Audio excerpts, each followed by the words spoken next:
The Zelda series, for all its glitz and glamour and industry prestige, is basically Nintendo's Sonic. You can't say that! Look! Yeah, there's a hot take to hook you in the first 10 seconds, but hear me out a second here, okay? Despite being one of only 2 franchises to share the eShop card spotlight with Mario, Zelda is and always has been a uniquely turbulent series. One marred by irreparably divergent fan expectations, surprisingly frequent duds, intense post-honeymoon crashes, and a lot more padding than you'd expect to find in the main campaigns of Nintendo titles. And being the voracious little soy franchise oxpecker that I am, you bet I have countless unsolicited opinions to share on it. Unlike the mostly retrospective Sonic essay, where I set out with a specific conclusion in mind, this will be a more speculative look at its present and future. Zelda's history is grander, more complicated, and far less funny than Sonic's. Far funny. So, I'll leave that to the dozens of other channels who literally do that sort of thing for a living. With the tidal wave of post-totk discourse, and the link to which this video's been delayed, there are already tons of potential jumping-in points opened up. So instead of scaring you off with my long-winded game and narrative design rambles right off the bat, let's fatten you up a bit first, by diving into the juicy schizo theory that motivated me to start on this whole endeavor in the first place.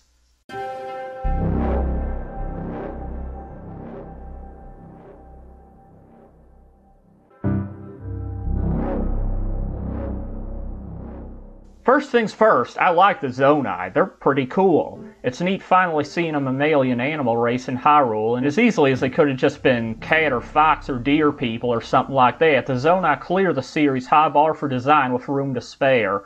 Their physiology's clear and comprehensible while not looking like anything too specific, and all their creations have this impeccably stately, ancient, and mystic feel to them. But you know what they don't have? Much reason to exist. I'd be far from the first to point out that they're basically a repeat of the exact same archetype as the Sheikah, without offering so much as a particularly unique culture perspective, but it bears repeating. They're just an additional tribe of mostly extinct ancient good guy scientists with a strong connection to both the gods and the Hylian royal family. The Sheikah's even older, or even Sheikah, or even deader bosses. It's not like the Zonai were even that important in the previous game, they were just one of numerous side mysteries, one that caught on far better than the others among some of the most influential creators and theorists in the fandom. And then in the next game, with virtually zero setup, they take on a ton of new characteristics that weren't really hinted at, but they were shared with the previous most important faction in the lore, and suddenly they're super relevant and were secretly behind everything all along, but still aren't actually that present in the story overall. In a game that was delayed for significantly longer than its contents would imply a need for. Man, what an odd set of coincidences, huh? Now this is mostly just a half-joke theory, and I don't think Nintendo rewrote, retook, and reanimated a whole bunch of story elements just because someone on the team watched a couple Monster Maze videos. But I also wouldn't be shocked if that influenced them somewhat. By year 4.75, they probably started realizing this long-belated sequel was bound to run flatter in comparisons to the game it lifted 90% of its content from once the hop blew over.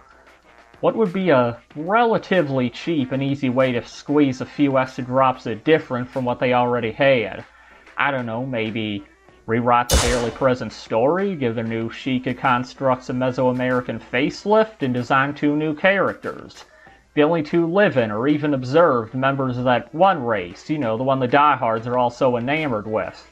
Even in the best case, where this really was all planned from the start, it's still a ton of incredible art and existent world building wasted on a pointless and redundant twist.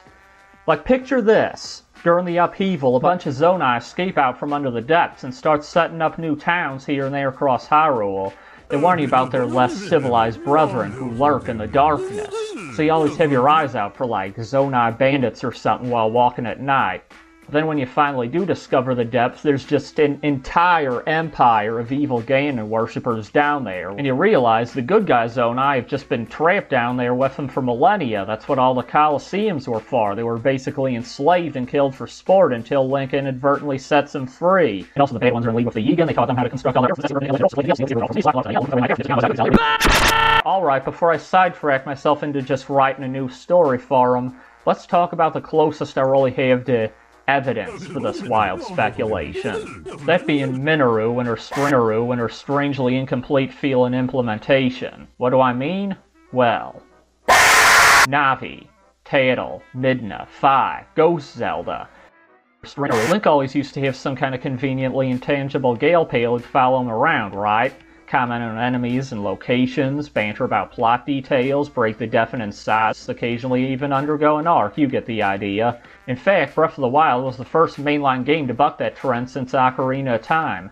Well, Wind Waker technically did, but close enough. Tears of the Kingdom basically sets Minoru up to restore that role. It turns out her spirit was bound to your all-purpose, always-on-you, everything path that you obtain within the tutorial island from the beginning. I mean, heck, her name's Minoru. She's dressed like Midna. Really obvious callback.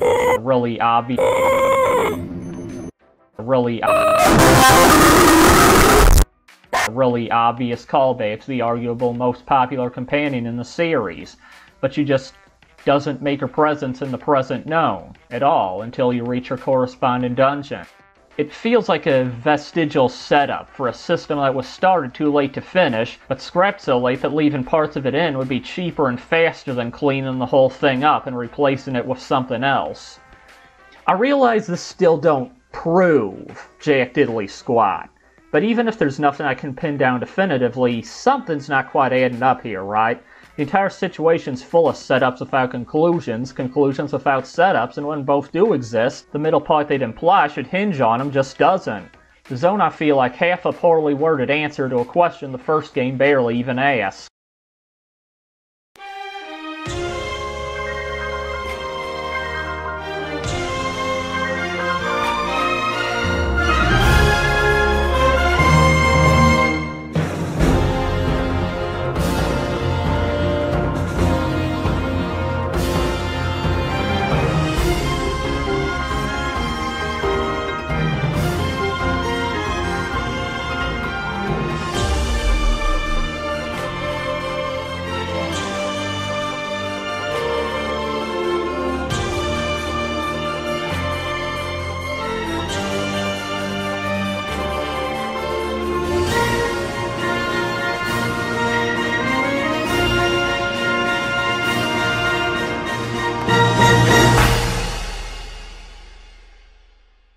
No, Obama, you do. The fascinating thing about modern Zelda is what a success in spite of itself it kinda is. It asked a simple question: how do you make an open-world Zelda game? And despite taking 2 shots at that question now and landing 2 financial and critical bullseyes, Nintendo never really hit the conceptual dartboard in the first place.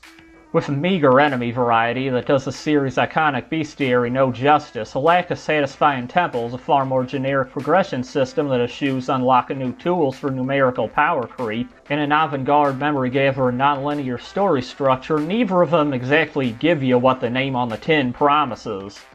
Now, for posterity's sake and to avoid sounding holier than thou, let me say I was 100% on board the Breath of the Wild pre-release hype train. I saw jacked at the trailers, watched every Game Explained breakdown, and even showed up a couple times in my dreams. Don't judge, I was far from the only one, okay? I bought it day one and played nothing else for months, and I'm only now really beginning to consider its flaws beyond a simple wish list of features I'd have preferred it had had.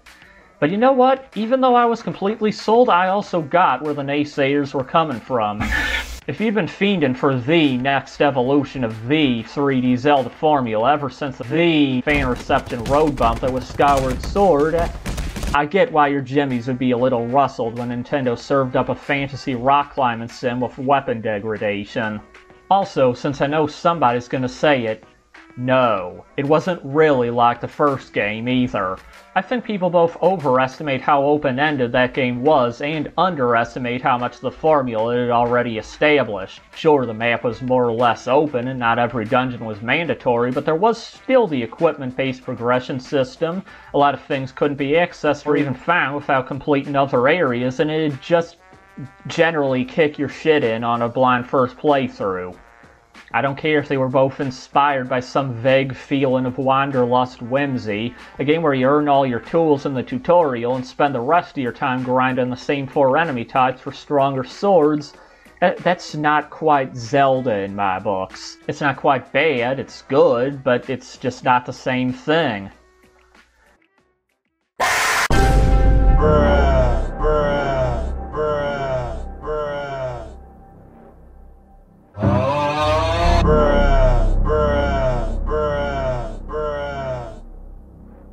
The good news after all this is, I don't think the ideal balance would be impossible to strike. Link Between Worlds has already proven that some semblance of the Zelda formula can work in a non-linear format, and support a decent enough story to boot. So here's my solution. Start with something like Twilight Princess. Now open up and expand the map a bit more than what that game had. Not to the extent that you have to copy-paste a ton to fill it up. Just make the game as big as the game demands. That's as big as it needs to be. Now, let the player visit any region at any point they want. Note this doesn't mean all content within the region needs to be accessible from the jump. Scatter around, let's say, 35-ish optional mini-dungeons through the world. Bring over Breath of the Wild system for melee weapons, bows, armor, and shields whole cloth. Minus durability, anyway. Now, here's where the magic happens. Every major dungeon in the game serves two functions. One that aids the people of the land, and one that tests the hero. Whenever you enter a new temple, you're given a Zonai magic facsimile of the dungeon item. This energy construct behaves identically to the real deal with one huge exception. It disappears if you try to leave the building with it. It comes back when you re-enter, of course, but if you want to use your new item anywhere outside the temple, you must defeat the boss and watch whatever little story blurb follows. This way, they can kinda have their cake and eat it too. It can be as non-linear as desired, where and when it's desired, but they can also control what can and can't happen between important story beats. Because you just won't be able to get everywhere on the map right off the bat, not until you beat Temple A and C, then maybe you can get to Temple E using the dungeon items from there, and whatever story events happen at Temple E, well, you gotta have beaten Temple A and C first. B, maybe B's just its own little side story, you get the idea. Or, you know, they could just make the world open and explorable, but still have a linear series of temples and plot events. Yeah, that's something Breath of the Wild kinda psyoped us all into forgetting. An open world game don't necessarily need to have an open story structure. Is this ever gonna happen? Well, maybe. Considering Zelda's the one Nintendo franchise that actually seems to take criticism to the heart, how quickly the discourse soured after TOTK. Pussy! Pussy! Pussy! Pussy! He's a pussy! Hello everybody, my name is... Breaking news! Well, it was breaking when I added this to the script anyway. I was wrong! After making 1.5 tower climb and open world entries, Ao Numa has tragically suffered from amnesia and forgotten why anybody would even like the older games in the first place. Yet another great institution toppled by modern man's insatiable lust for aimless unfettering. Join the Amli's Alien Agenda initiative today and make me the king of Earth. It's retrograde traditionalism and globalist ludotechnocracy combined. There's a little something for everyone.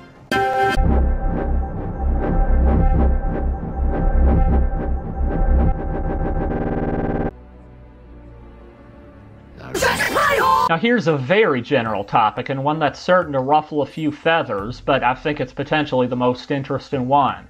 And I'm not saying Zelda's necessarily an immature series, not at all in fact. There's a certain simple but sublime dignity to it that eludes lots of media with an older demographic. It's not exactly a work of Tolkien or C.S. Lewis, but at times it gets close to achieving a similar mythic, symbolic quality. A little slice of that classical mystique that the excessive grit, ambiguity, and boobies of modern bare ass and fantasy properties can chip away at. There's a certain thematic texture to high fantasy adventure that can be lost by the tendency of all modern media to converge into closeted sci-fi socio-political thrillers. And even if that might be my own preference on some level, Zelda has value, if nothing else, as an alternative in the quasi-AAA space. While life can be complex, 90% of that's basically just post-rationalization and mutual tolerance pacts. It can be healthy to reacquaint yourself with the dirt-simple premises of power, courage, pride, and greed that actually make people initially do things. No, what I'm saying is that's lazily written and expects you to not notice or care because you're 12. Oh, but what could I mean? Lazily written? But Almy, don't you realize that making video games is difficult? Yeah, I do. And that lazy is a bad word to describe. Alright, let's talk about everybody's favorite unholy himbo for a moment. So I've always felt like Ganondorf's moniker of Demon King was a slight overstatement, right? He's basically just an evil wizard in most of his appearances, and at his absolute most terrifying, he's like a giant pig monster. A semi-immortal pig monster who will whip out a kind of flashy spell now and then, but come on, Demon King, it's a pig, it's a blue pig, come on. In Breath of the Wild and Tears of the Kingdom, though, he's really started earning that title. By the time of his unsealing, he's basically the center of this world-spanning, blood-sucking web of molten magic eyeballs, mouths, and hands. Ew, yucky. Even while his body's frozen in sleep, he leaks this life-draining miasma, and his mere subconscious hatred manifests into an entity capable of toppling multiple kingdoms, multiple times. It's clear that whatever's been fermented inside him from the beginning of the timeline is far, far worse than what the legend portrayed in Skyward Sword indicates. Like a myth, like a legend, like the snake and the apple you read about as a kid, long before your mind was exposed to or could have even conceived the bottomless depths of human depravity. And then he opens his big, dumb, goofy mouth. Stupid friggin' nice people, I hate nice people. Bear witness to my heinously dark and evil plan to get really strong and beat everybody up and take over the world. Because that's what kings do. They beat people up and take over their stuff. And I am a true king, not like that stupid nice king.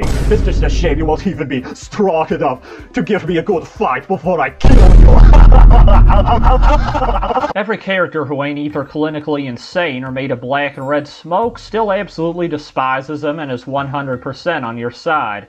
There is no Saruman or Wormtongue in this plot. There are no Oathbreakers, and the orcs are basically pinatas who just keep resurrecting and coming back at you even if you do find a reason to pity them. All the good guys are ready and willing to die for each other and having heart palpitations over the idea of losing people they've known for a couple weeks. The extent of Ganondorf's deceit is just making a Zelda clone and having it do bad stuff, and then admitting that's what he's doing well before he really needed to. Which was never, by the way, as dead obvious as it was. There was literally no reason for him to play his hand if the heroes were brain dead enough to keep falling for it. Could at least tried bluffing and pretending he had Zelda's real body hostage, but why do that? I mean, that'd be kind of manipulative, kind of twisted and messed up of him. You know, not something like a Demon King would want to do or anything. From Twilight Princess onward, the Zelda series has been growing more and more obviously eager to be taken seriously. That's not necessarily a bad thing, though, and at times it does manage to present something a bit more thought-provoking.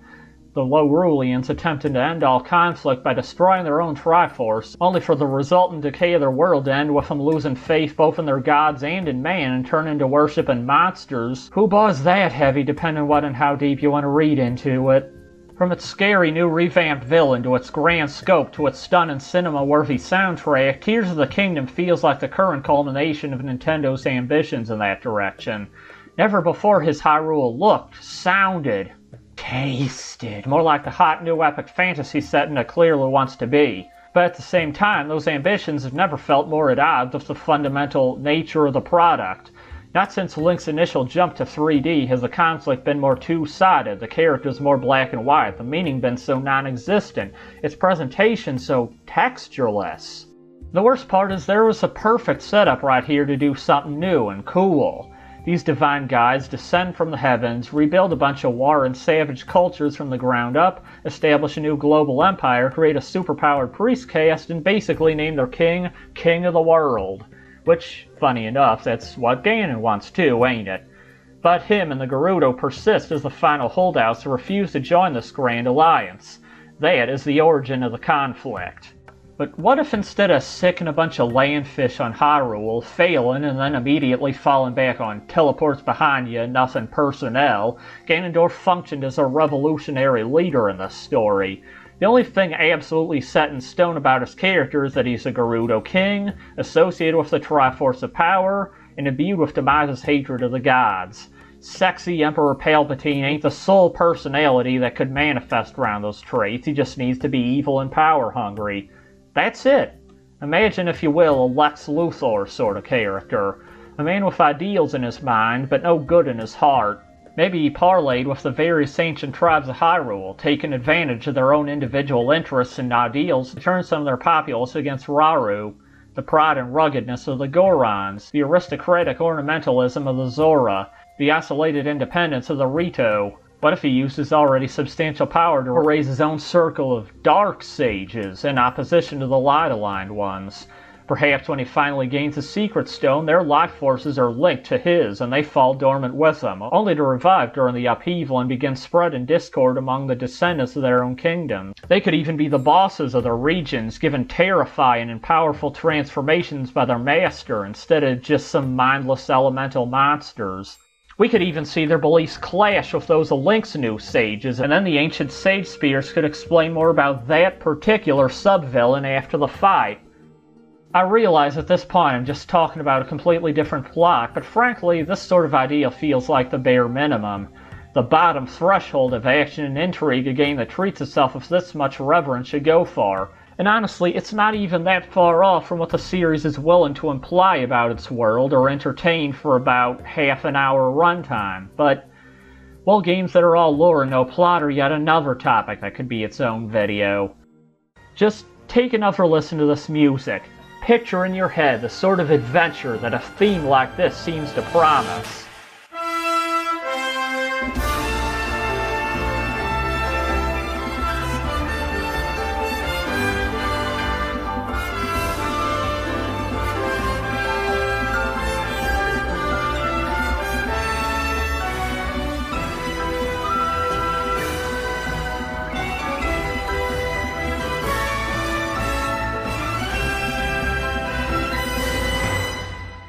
Now tell me, did you imagine around a fifth of its main campaign being dedicated to help these fat asses stop being lazy by killing a spider that's making them high?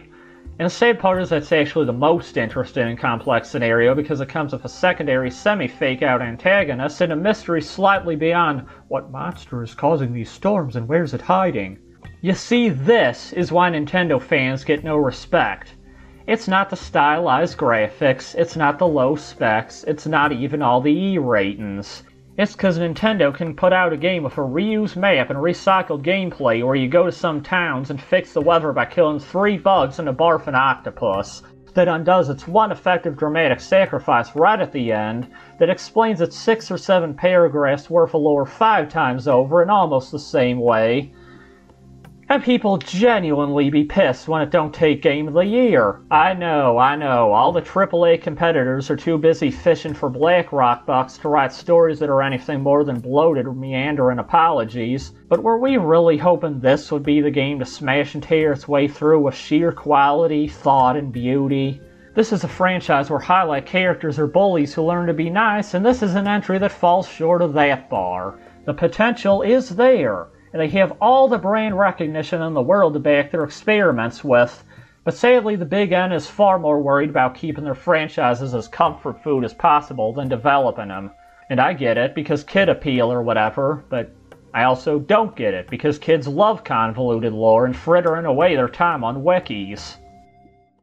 Even from a gameplay standpoint, Tears of the Kingdom has a nasty habit of tainting its predecessor's renowned formula of that same familiar AAA bloat. Zonite ore, Zonite charges, pony points, bubble gems, Poe souls. What exactly does grinding an entire new currency that lets you gacha pull for random machine parts add to the game? Who decided precious time and money needed to be spent developing that when Gerudo Desert's still the only region with any unique local enemies? It may not be a bad game, it may be a good, even great game, but it also feels like a bit of a bad omen, and deserves every one of the common criticisms it gets. In light of Ao Numa's no longer recent statement, it's really starting to look like Zelda plans to jump ship to a whole new fan base. And yeah, that makes another one, eh? When I got into essays like this, I genuinely didn't intend to become the designated mortician for the integrity of old gaming franchises. I'd love to be the bearer of good news for once and tell you that your favorite series has seamlessly modernized itself while retaining everything that made it special, but the closer I look, the more apparent it becomes that the mid-2010s and early 2020s have been a very transformative era, even for studios and series we don't typically think of as having gone downhill. There are very few AAA franchises remaining that truly feel like their own niche anymore, their own little corner of the market, in the same way that the classic 3D Zeldas did. In my Pikmin video, I briefly touched on how it feels like legacy franchises are all trying to shake up their formulas in ways that only make them less distinct. And while I was mainly referring to story at the time, I'm starting to realize it's just as much of a trend in gameplay. If nothing else, we do seem to have finally seen the last of this specific map, art style, and character roster.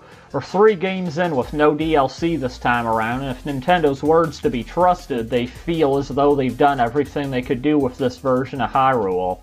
I'm not too confident whatever they come up with next time will be more rather than even less Zelda, but only time will tell. Ao Numa could come down a bit from his Ubisoft high after the dust settles, but if he decides people have spoken with their wallets and not their autistically detailed breakdown reviews, that won't be very likely. That's all for now, though. Have you ever wanted Pussy! free? Download Pussy!